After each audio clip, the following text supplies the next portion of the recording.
jueves pasado, en la conferencia de prensa de las mañanas del presidente López Obrador, fue presentada la iniciativa de reforma a diversas leyes como la del IMSS, el IVA, ICR, entre otras, para desaparecer el outsourcing o subcontratación laboral.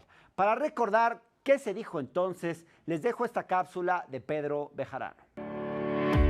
El presidente Andrés Manuel López Obrador presentó este jueves la iniciativa de ley para poner orden en el esquema de subcontratación de trabajadores en México, mecanismo que consideró echado a perder por no respetar los derechos laborales, además de ser usado para defraudación fiscal. De acuerdo con lo expuesto por el presidente, el outsourcing, como se le conoce, afecta a los trabajadores porque les niega prestaciones, se traduce en despidos masivos y no se les reconocen sus derechos laborales, al mismo tiempo que se fomenta la evasión fiscal. López Obrador reconoció que el mecanismo se formó para facilitar a las empresas los trámites de contratación de servicios, pero terminó por deformarse. Advirtió que hay despachos que se dedican a este tipo de contrataciones e incluso hay lugares con hasta 15,000 empleados bajo este esquema de contratación. En su oportunidad, Luisa María Alcalde, secretaria de Trabajo y Previsión Social, señaló que esta reforma integral permitirá cortar los tentáculos de la subcontratación y armonizar las diferentes leyes para que no existan huecos que permitan este tipo de simulaciones.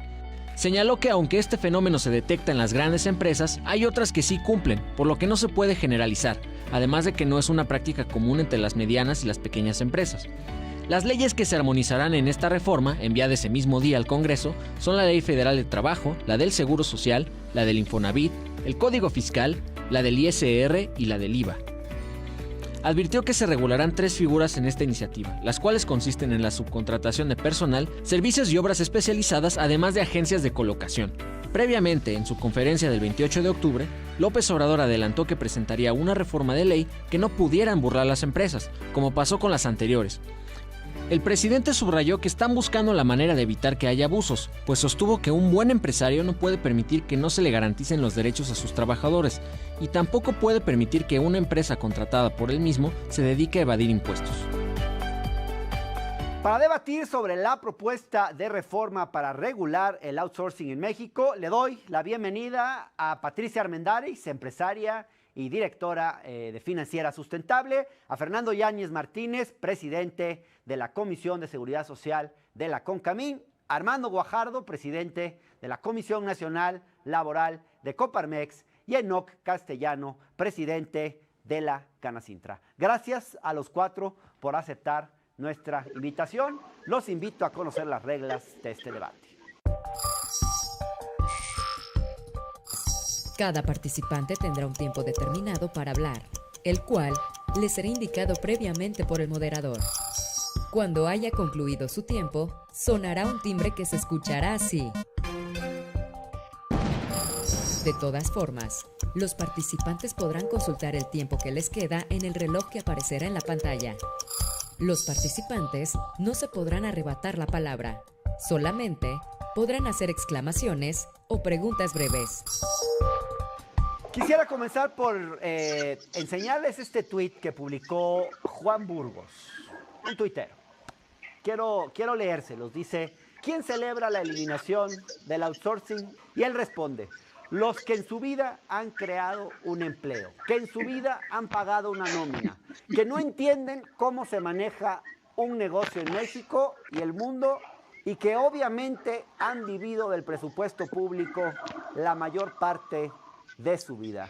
Quisiera pedirles una reacción a este tuit y saber si coinciden ustedes. ¿Creen ustedes que quienes apoyan el outsourcing es porque no conocemos la regulación del outsourcing? Quienes la apoyan es porque no conocemos las dificultades de tener un negocio, o porque, o sí podemos tener una preocupación legítima ante lo que consideramos como un mecanismo abusivo de contratación. Le doy la palabra a Enoc Castellanos por 1 minuto, por favor. Sí, yo creo que es excesivo el tuit, en tanto a que sí hay desconocimiento de cómo funciona la figura. Nosotros no estamos en contra de que se regule o que incluso se pueda supervisar con mayor rigor, sino que se desaparezca como tal. Creo que el mercado laboral y las formas como trabajaremos en los próximos decenios nos obligan a que haya flexibilidad en los esquemas laborales y definitivamente la desaparición del outsourcing va totalmente en sentido contrario a cómo se van a comportar las relaciones laborales en el futuro. No estamos a favor de la desaparición. Gracias. Fernando Yáñez, de Concamín, por favor. Gracias. Pues mira, más bien deberíamos estar preocupados porque las autoridades cumplan con la supervisión que les corresponde. La subcontratación ilegal nunca ha estado en ningún régimen del país autorizada. Hay líneas que no se pueden brincar. Sin embargo, no obstante que están muy claramente identificados quiénes son los que practican el outsourcing ilegal o la subcontratación ilegal, pues gozan de enorme impunidad. Y esto ha generado, pues, que cada día haya más y más este tipo de subcontratación. Lo que se debe hacer es atacar las causas que le dieron origen a este sistema, que evidentemente sí ha crecido, pero también hay que entender que no toda la subcontratación es ilegal. Tenemos muchísima subcontratación necesaria, que genera empleos, que genera competitividad, particularmente, y la flexibilidad que el mercado laboral requiere. Esto está así reconocido incluso por la normatividad internacional. Gracias. Armando Guajardo, de Coparmex, por favor. Claro. Bueno, coincido completamente con Enoc y con Fernando. Desde luego, desde la parte nuestra como Coparmex, la Coparmex está de acuerdo en que se debe de combatir todo uso irregular y abusivo de la figura de la subcontratación para defraudar ya sea a trabajadores o al propio fisco erario y el no cumplir con las obligaciones en seguridad social, y además de que impacta en la competencia, generando una competencia desleal para las empresas que sí pagan y sí cumplen con sus obligaciones. Hemos advertido también que estamos de acuerdo con cualquier esfuerzo que haga la autoridad para acabar con estas actividades fraudulentas, sin perder de vista también que existe una importante actividad económica y de generación de empleos que en este sentido se da a través de esta figura de la subcontratación. Me parece que ha habido también una serie de confusiones, porque no solamente empresas se dedican a esto, sino que ha habido otras figuras, como el hecho de que algunos sindicatos, algunos despachos contables, etcétera, Gracias, y sin Armando. embargo todo se identifica como empresas de subcontratación. Gracias, Armando. Ahora va a haber oportunidad de ampliar el argumento. Patricia Armendáriz, quisiera saber qué piensas de ese tuit que les leí. A ver, en primer lugar, celebro que mis compañeros que están aquí conversando conmigo o entre todos estén de acuerdo en que el tipo de outsourcing que está tratando el gobierno de prohibir es un outsourcing ilegal, es un outsourcing que no es competitivo.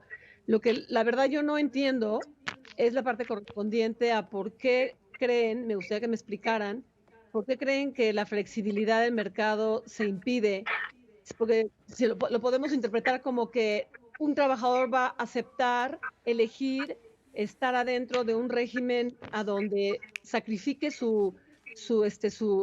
la parte estatutaria que le corresponde de beneficio social. Por eso es el tipo de flexibilidad que ustedes están refiriendo, porque a mí sí me gustaría entenderlo. Soy economista del empleo y no entiendo qué tipo de flexibilidad está impidiendo esta ley. Interesantes las preguntas que pone sobre la mesa Patricia Armendáriz. Quisiera escuchar sus respuestas a Enoc Castellanos, por favor. Un minuto. Sí, bueno, un saludo a Pati. Le voy a dar una contestación muy directa. Por ejemplo, los esquemas de shelter que reciben las empresas maquiladoras de Estados Unidos es un esquema en donde la nave industrial, los servicios, los comedores e incluso los trabajadores son contratados por una tercera empresa para darle servicio a la compañía americana o extranjera. Si no lo hacemos así, muy difícilmente vendrían muchas de estas empresas que generan cierto boom económico en el norte del país. Los trabajos a destajo y los trabajos de profesionistas evidentemente necesitan cierta flexibilidad para otorgarse, y la prohibición terminante que hace la propuesta que mandó el Ejecutivo es para mí excesiva y insuficiente, porque ya está regulado el outsourcing desde 2012 en la Ley Federal del Trabajo. Gracias, Enoc. Fernando Yáñez de Concamín, por favor. Muchas gracias. No estamos hablando de todo el empleo, estamos hablando de una parte específica de algunas actividades que requieren de especialización.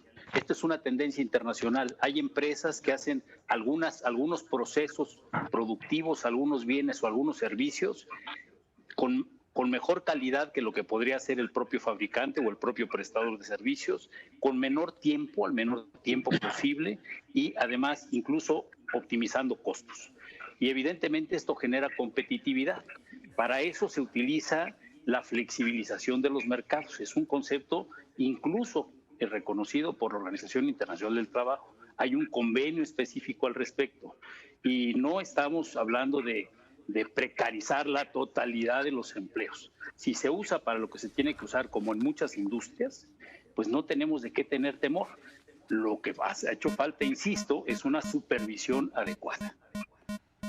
Gracias. Armando Guajardo de Coparmex, por favor, ¿qué contestas a esto que plantea Patricia Armendáriz? Sí, bueno, el crecimiento de la subcontratación realmente a nivel internacional, y un saludo a Pati también, buenos días, está relacionado con el mejor aprovechamiento de los recursos. En una economía altamente competitiva, las empresas subcontratadas son expertas en tareas específicas que pueden desarrollar más eficientemente en calidad, tiempo y costo. Las empresas o personas contratistas a veces no pueden lograr dentro de sus propias empresas esa especialización, por muchas razones, siendo la principal que esas tareas no son su negocio principal ni al que se dedican en sus capacidades. Ahora, ya no hay empresas como al principio de la era industrial que hacen absolutamente todas las tareas, desde la concepción del producto, su diseño, su producción, distribución, comercialización, administración, etcétera. Y estas eficiencias pues se ven reflejadas también en el precio relativo cada vez más bajo también de los productos. Gracias. Patricia, ¿qué contestas? ¿Sientes que se respondieron tus preguntas?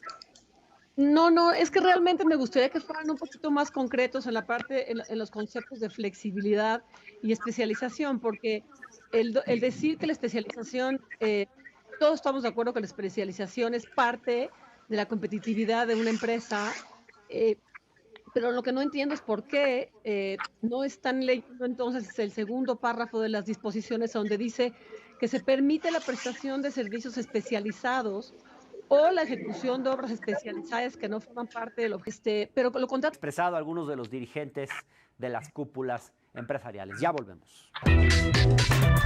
Gracias, estamos de vuelta en esta mesa con 4 empresarios platicando sobre la propuesta del presidente López Obrador para regular el outsourcing o subcontratación laboral. Está con nosotros Patricia Armendáriz, Enoc Castellanos de Canacintra, Fernando Yáñez de Concamín y Armando Guajardo de Coparmex. Déjenme plantearles, recapitular un tuit que subió Gustavo de Hoyos, en el que acusaba al gobierno de esta manera. Decía, la iniciativa de reforma al outsourcing que anunció hoy el presidente López Obrador junto a Luis Alcalde de la Secretaría del Trabajo traiciona el compromiso de construir ese cambio legal a partir del consenso con el sector privado. Se acordó expresamente con el Consejo Coordinador Empresarial y no cumplen. Y en un sentido similar, el Consejo Coordinador Empresarial expresó en un comunicado que viola el compromiso expreso de llevar a cabo una consulta con las organizaciones del sector privado, esta iniciativa que presentó el presidente. Yo les pregunto, ¿los traicionó el gobierno? ¿Qué compromiso hizo con ustedes? ¿Era posible, realmente era posible para el gobierno y las cámaras empresariales llegar a un acuerdo cuando es claro que tanto Coparmex y el Consejo Coordinador Empresarial buscaban una regulación del outsourcing mucho más laxa si es que realmente querían que el tema se tocara? Vamos a empezar, quisiera comenzar por escuchar al representante de Coparmex en esta mesa, Armando Guajardo. Un minuto, por favor, Armando. Sí, bueno, precisamente se había establecido de alguna manera, recordaremos que hubo una junta convocada en algún momento por la Junta de Coordinación Política del Senado, donde se habían establecido ciertos compromisos, donde se habían fincado unas temas para poder presentar una iniciativa que había sido acordada o platicada con los sectores. Sin embargo, esto quedó en suspenso. Posteriormente surge esta nueva iniciativa y había habido el compromiso, que además está en los compromisos ratificados por México en el convenio 144 de la OIT, de la participación y la consulta con los sectores, de poder haber puesto a conocimiento de los sectores la iniciativa para poder también nosotros como sector, tanto el empresarial como el de los trabajadores, dar nuestras opiniones al respecto de las propuestas y los riesgos que también vemos de la misma. Gracias, Armando. Fernando Yáñez, por favor, de Concamín. Gracias. ¿En qué los traicionó el gobierno? El tema pero no es una traición. El Estado mexicano, al ratificar el convenio 141 de la OIT, adoptó el compromiso internacional de hacer una consulta efectiva entre el gobierno y las organizaciones más representativas de trabajadores y de empleadores respecto de cuestiones laborales. Esto implica reformas laborales, políticas públicas, etcétera. Realmente, independientemente de los compromisos que pues, por una buena gobernanza y por buenas prácticas de vinculación entre los sectores y el gobierno se deben hacer, pues me parece que sí había la obligación previa, una consulta efectiva tiene que ser evidentemente previa. Ahora, claro, quedará el Congreso y se podrá decir que ahí se va a discutir el asunto, pero sabemos que el Ejecutivo pues tiene una enorme influencia sobre el Congreso, tiene una mayoría los partidos que lo han apoyado y me parece que con aquello que no esté de acuerdo el Ejecutivo difícilmente vamos a lograr convencer al Poder Legislativo. Por eso era necesario hacerlo previamente y de manera efectiva. Gracias. Fernando dice que no fue un acto de traición. Enoc Castellanos, ¿tú lo ves como una traición? Yo lo veo como una irresponsabilidad, porque un servidor participó en el Parlamento Abierto, en el Senado de la República, estuvieron legisladores, estuvo Alejandro Salafranca, el titular de la Unidad de Trabajo Digno. Hay que decir también que se tuvieron reuniones de consenso con la Secretaria del Trabajo y todo esto se hizo a un lado de manera unilateral. Vemos en una mañanera que ahora se prohíbe por unas cuestiones meramente políticas. El presidente lo que no quiere es que vea disminuir el empleo en diciembre porque echaría por tierra el tema de la reactivación económica. Prácticamente pulverizaría los 300,000 empleos que se han creado, porque sabemos que el mercado laboral es estacional. A esto obedece. Y lo que no queremos nosotros, porque también las cámaras y las confederaciones somos órganos obligados de consulta del Estado mexicano, es que se estén aprobando acciones en contra de la economía del país y de la libre empresa sin que las podamos discutir. Gracias, Enoc. Patricia Armendáriz, ¿cómo interpretas la reacción de las cúpulas empresariales, Coparmex, Consejo Coordinador Empresarial, a esta iniciativa del presidente y el hecho de que ellos se digan traicionados? Yo lamento otra vez muchísimo que estemos utilizando cualquier tipo de política económica para mostrar, desafortunadamente, una confrontación de algunos sectores empresariales con la presidencia.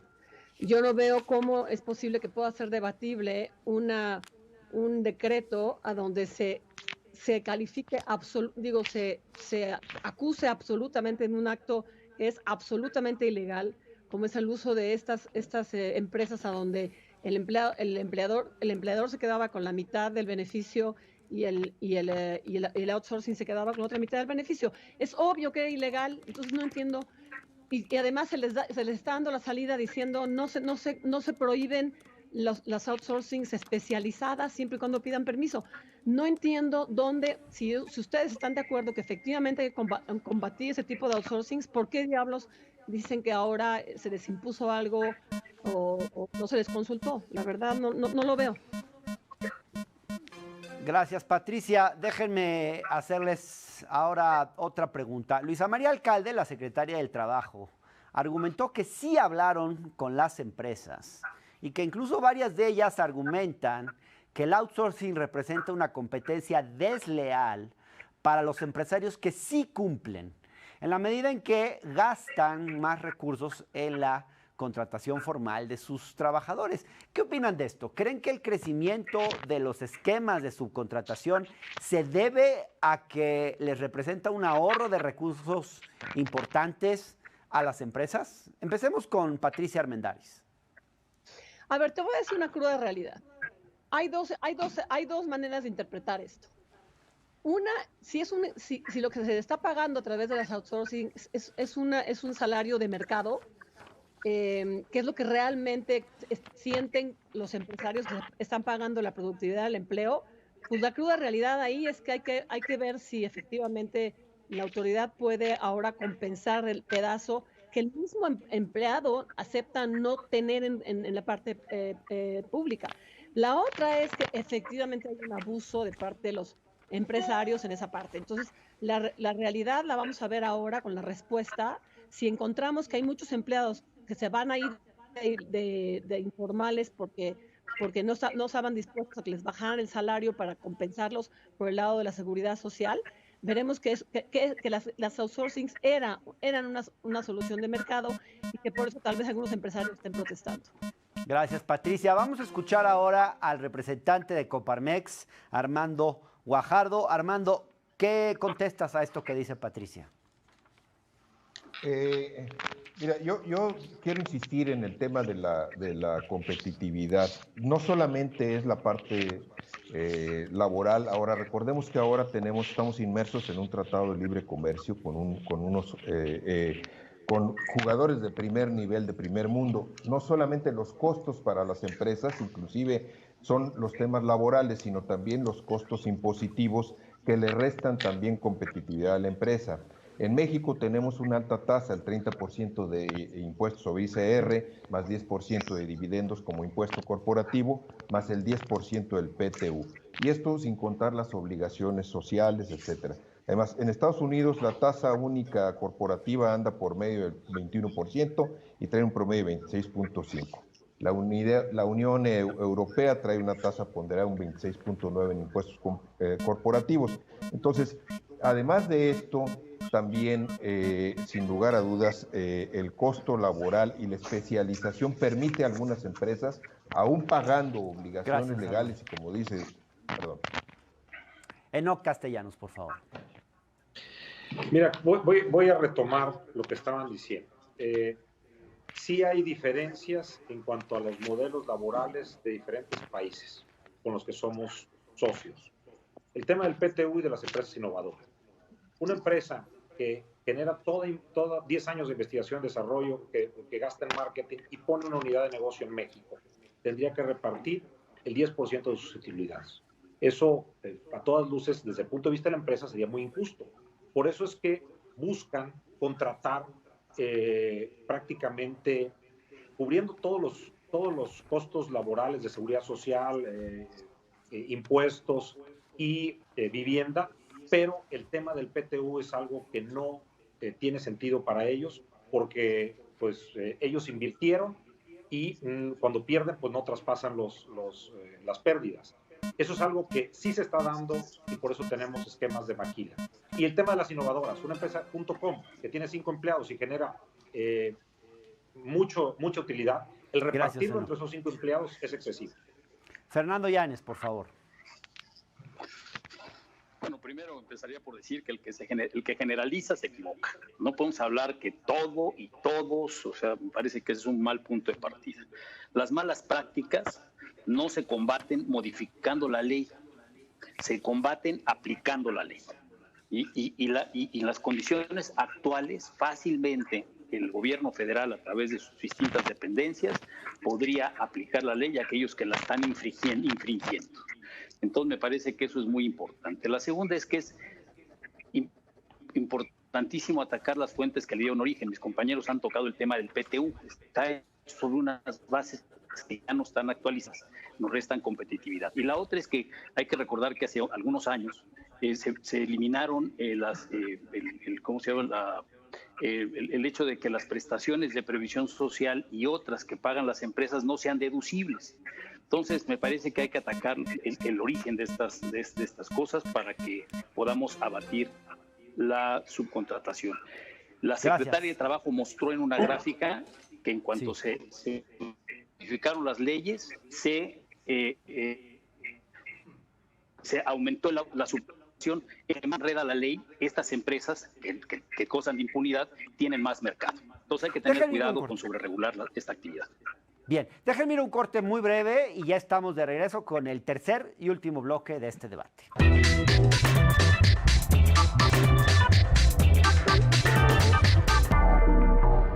Gracias, estamos de vuelta en el octágono, en una mesa con Patricia Armendáriz, empresaria y directora de Financiera Sustentable, a Fernando Yáñez Martínez, presidente de la Comisión de Seguridad Social de la CONCAMIN, Armando Guajardo, presidente de la Comisión Nacional Laboral de Coparmex, y Enoc Castellano, presidente de la Canacintra. Quiero hacerles una última pregunta. Coparmex y el Consejo Coordinador Empresarial han advertido que la iniciativa del gobierno pone en riesgo miles de empleos. No especifican cuántos, ni especifican muy bien por qué, pero así lo han dicho. ¿Realmente podemos asegurar que habrá una pérdida de empleos?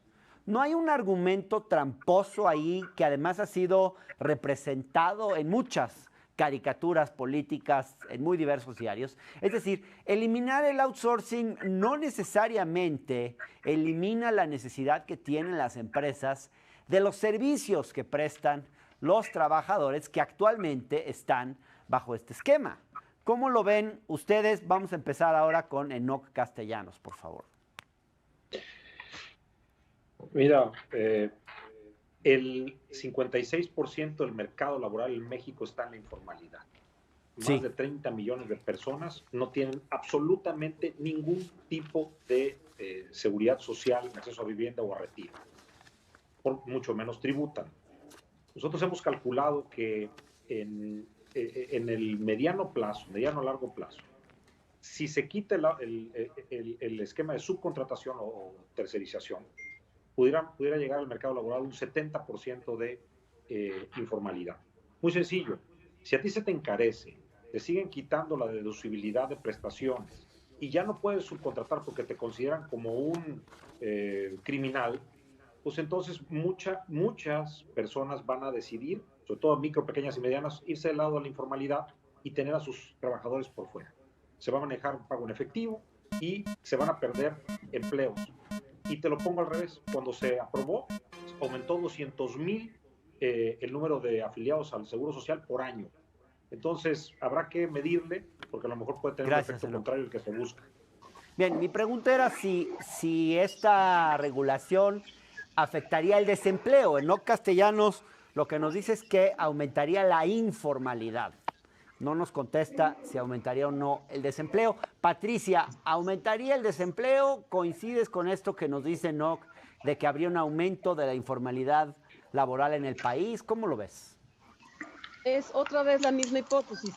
Si las outsourcing son una solución de mercado, a donde los empresarios están evitando impuestos y pago de contribución social para poder llegar a pagarle al trabajador su productividad media, efectivamente lo que va a suceder es exactamente lo que acaban de decir, que va a aumentar la informalidad, no el desempleo.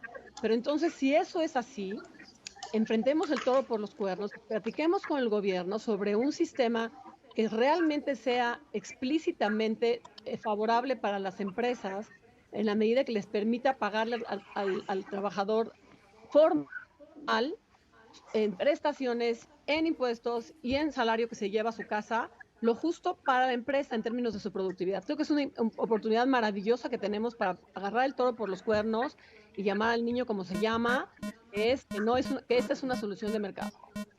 Armando Guajardo, ¿qué podrías contestar a esto? Sí, coincido totalmente con lo que expresa Pati, con lo que dice Enoch, de veras, de que debemos de agarrar el toro por los cuernos. Efectivamente, hoy tenemos que hacer algo en contra de la informalidad y de cerrar las puertas a estas malas prácticas. Tenemos que hacerlo. Creemos que debe de regularizarse las malas prácticas a través de la aplicación de la ley, pero no sobreregulando tampoco excesivamente para impedir la competencia de nuestras empresas. Entonces, sí debemos de tomar el toro por los cuernos y creo que tanto Enoch como Pati han mencionado el tema de la informalidad, que es importante que lo platiquemos. Creo que eso tiene que hacerse. Hasta ahorita en todas las modificaciones fiscales que se han hecho, no hemos abordado ese tema de la informalidad con bastante seriedad, donde efectivamente ahí sí hay una evasión fiscal, de seguridad social y fiscal muy fuerte, que deberíamos de fortalecer precisamente en beneficio de la gente que está en esa área de la informalidad, como también del erario público. Gracias, Armando. Hasta ahora nadie me ha dado un argumento de por qué aumentaría el desempleo en el país. Por lo menos no he escuchado un argumento convincente en ese sentido. Fernando Yáñez, ¿hay un argumento convincente de por qué aumentaría el desempleo si se regula el outsourcing en México? Perdóname, pero es que la pregunta no está del todo bien formulada. Una cosa es la ocupación a través de la cual se mide el desempleo y otra cosa es el empleo formal y el informal. Entonces, evidentemente, si tú estás hablando de desempleo, estás hablando de ocupación. Si los trabajadores se cambian de la economía formal al informal, el grado de desempleo no se va a mover porque siguen ocupados, nada más que sin seguridad social y con un empleo precarizado. Entonces, me parece que por eso mis compañeros no te han podido responder correctamente. La premisa es falsa. Yo creo que es muy importante entender que tenemos muchísimas micro y pequeñas empresarias en el país que ahora van a tener que sujetar la contratación de sus proveedores a una autorización. Esto viola el artículo 5 de la Constitución. Todos los mexicanos nos podemos dedicar a lo que se nos dé la gana siempre y cuando sea lícito. Ahora resulta que toda la proveeduría de bienes y servicios va a tener que pasar por el escrutinio de una autoridad laboral para poder prestar el servicio o el bien. Me parece que este es un despropósito, no se van a dar abasto y además es inconstitucional. Gracias, Fernando. Bueno, yo no sé si sea yo que no he formulado bien la pregunta o que los líderes de las cúpulas empresariales no han hablado con precisión, porque han dicho que se podrían perder millones de empleos en este país a causa de esta regulación. Y a mí eso no me termina de convencer y no creo que haya quedado claro en esta mesa, pero les propongo que sigamos discutiendo de este tema. Se nos terminó el tiempo hoy, pero esta es su casa, los recibimos en el octágono cuando ustedes gusten para seguir hablando de este tema que nos parece de la mayor importancia. Muchas gracias a los cuatro por su participación y gracias a ustedes que nos han seguido. Los dejo con mi compañero Rubén Luengas, quien tiene lo más importante de la información en contexto. Buenas noches.